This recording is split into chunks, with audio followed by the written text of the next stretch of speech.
നമസ്കാരം.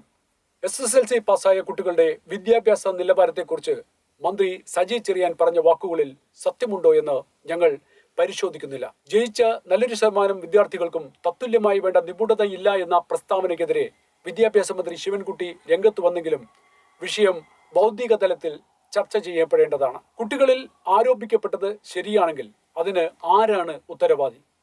നമ്മുടെ നിലവിലെ വിദ്യാഭ്യാസ സംവിധാനത്തിന്റെ കുഴപ്പമാണോ, അതോ എഴുത്തും വായനയും വശമില്ലാത്തവരെ കടത്തിവിടുന്ന സമ്പ്രദായമാണോ കുറ്റക്കാർ?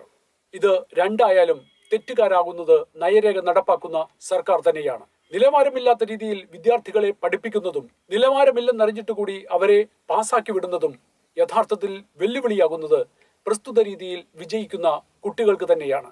സമൂഹത്തിൽ അവർ പരിഹാസ്യരാവുകയും വലിയ വെല്ലുവിളികളെ നേരിടുവാനുള്ള ആർജവം നഷ്ടപ്പെടുകയും ചെയ്യുമ്പോൾ നമ്മുടെ രാജ്യത്തിന്റെ ഏറ്റവും വലിയ മൂല്യമുള്ള മാനുഷിക വിഭവത്തിന് സാരമായ കോട്ടം വരികയാണ്. സജി ചെറിയാനാണെങ്കിലും ശിവൻകുട്ടിയാണെങ്കിലും വിദ്യാർത്ഥികളുടെ ഭാവി കൊണ്ടുള്ള ഇത്തരം ഒത്തുകളികൾക്ക് തിരശ്ശീലയിടേണ്ട സമയമായിരിക്കുന്നു എന്നറിയണം. നേർവഴിക്കുള്ള യുവത്വം നാടിന് അനുഗ്രഹമാണ്.